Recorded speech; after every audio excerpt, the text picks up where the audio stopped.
Warahmatullahi wabarakatuh. Saya Guncar Juliardi dengan nomor induk mahasiswa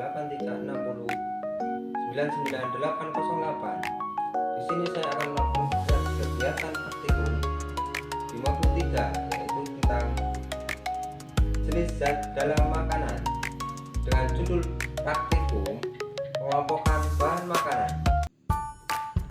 Apa itu makanan? Makanan adalah zat yang dimakan makhluk hidup untuk mendapatkan nutrisi yang diolah menjadi energi. Nutrisi utama meliputi karbohidrat, lemak, protein, vitamin, dan mineral. Tujuan praktikum adalah dapat mengelompokkan bahan makanan berdasarkan kandungan zat gizinya. Adapun alat dan bahan yang saya gunakan yaitu 20 jenis bahan makanan, pena, dan coba pengamatan. 20 makanan terdiri dari cabai, singkong, pepaya, jagung,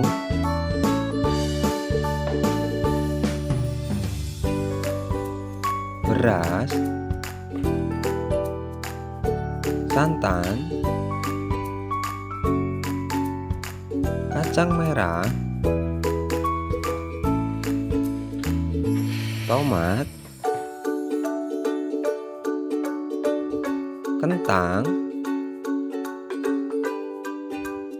telur, tahu, tempe,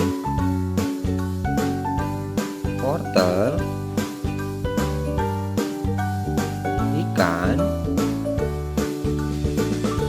apel, susu, minyak, margarin, roti, mie,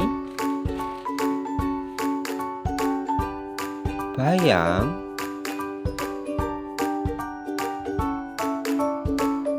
terong, labu siam, kacang panjang. Langkah-langkah pengamatan: kumpulkan makanan sebanyak 20 macam. Kelompokkan masing-masing bahan makanan tersebut ke dalam kelompok karbohidrat, protein, lemak, dan vitamin. Catatlah semua data masing-masing kelompok itu dalam kolom yang disediakan pada lembar kerja. Simpulkan apa yang dapat diambil dari percobaan ini. Ini adalah hasil setelah dikelompokkan. Untuk karbohidrat terdiri dari beras, singkong, kacang panjang, jagung, kentang, mie, dan roti. Karena kaya akan serat dan karbohidrat yang kompleks. Untuk protein terdiri dari susu, ikan, tempe, tahu, dan kacang merah karena kaya protein hewani dan nabati. Untuk lemak terdiri dari margarin, santan, dan minyak. Untuk vitamin terdiri dari cabai, wortel, bayam, apel, tomat, labu siam, terong, dan pepaya karena semua mengandung sumber kalsium dan mineral yang baik buat kesehatan.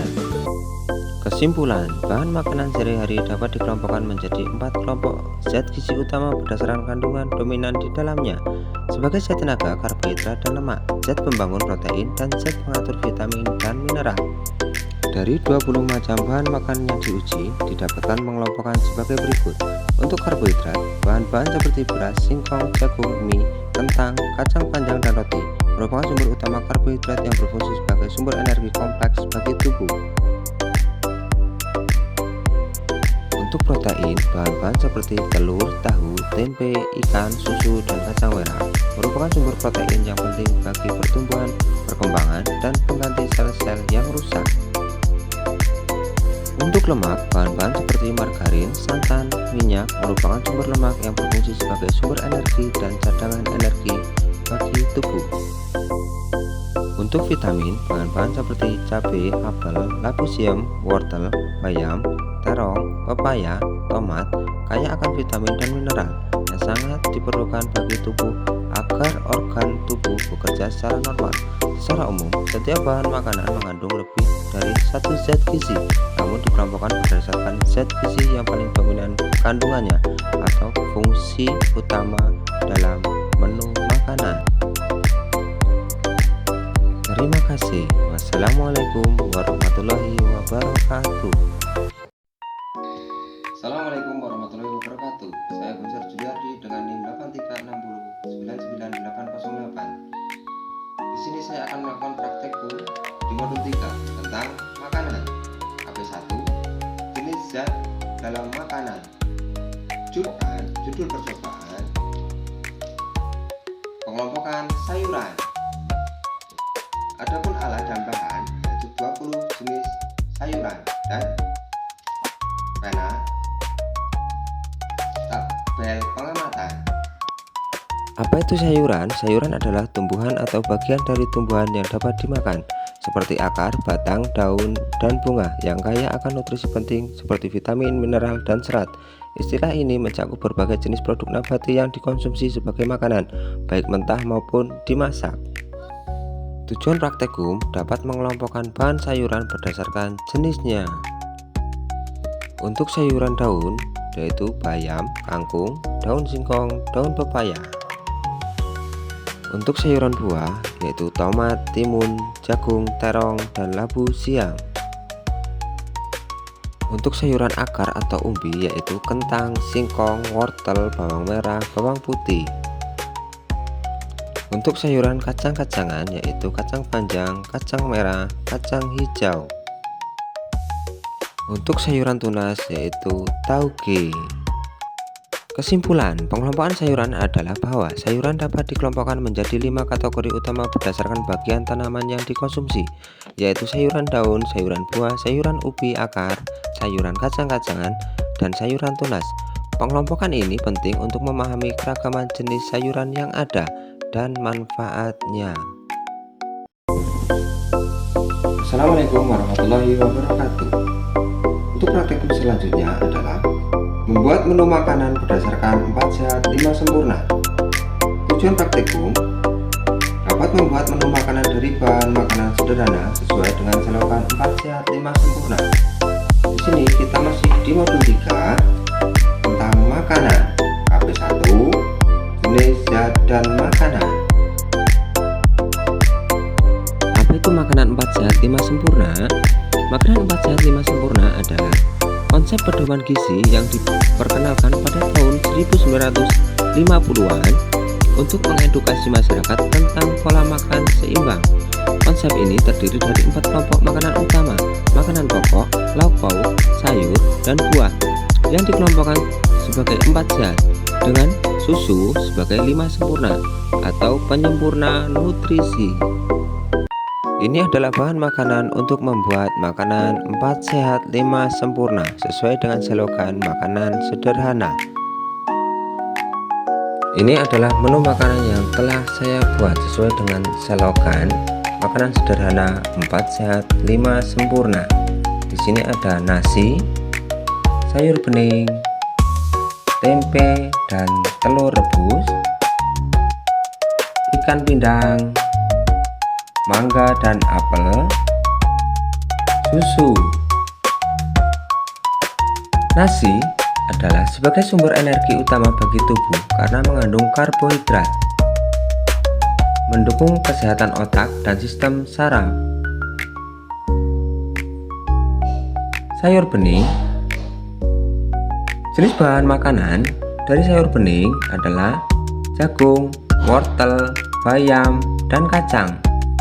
Berfungsi meningkatkan kesehatan tulang dan mata, mencegah anemia, memperlancar pencernaan, hingga menjaga tekanan darah dan kadar gula darah. Lauk pauk itu meliputi tempe dan telur rebus. Tempe dan telur rebus adalah sumber nutrisi lengkap. Tempe kaya akan protein nabati, probiotik, dan sulfur, baik untuk kesehatan jantung, kalsium, tulang. Sementara telur menyediakan protein hewani berkualitas tinggi. Selanjutnya, sambal ikan pindang. Yaitu jenis bahannya ikan pindang dan kentang. Manfaat utama dari sambal ikan pindang yaitu mengandung asam lemak omega 3 yang penting untuk kesehatan jantung dan tekanan darah tinggi. Selanjutnya, buah-buahan. Buah-buahan di sini ada mangga dan apel. Berfungsi meningkatkan kekebalan tubuh karena kaya akan vitamin C dan antioksidan, memperlancar pencernaan, dan menjaga kesehatan mata karena mengandung vitamin A. Selanjutnya, susu. Susu adalah minuman bergizi yang kaya akan protein, vitamin, dan mineral seperti kalsium, fosfor, kalium, dan magnesium yang penting untuk kesehatan tulang, fungsi jantung, dan energi. Kesimpulan dari konsep makanan 4 sehat 5 sempurna adalah pola makan menyediakan gizi seimbang dan lengkap dari 4 komponen utama: makanan pokok, lauk pauk, sayuran, buah-buahan, dengan tambahan susu sebagai penyempurna. Konsep ini menjadi panduan penting untuk menjaga kesehatan tubuh secara keseluruhan, mulai dari mendukung pertumbuhan, mencegah kekurangan gizi, hingga mengendalikan berat badan. Sekian dari saya, terima kasih. Wassalamualaikum warahmatullahi wabarakatuh.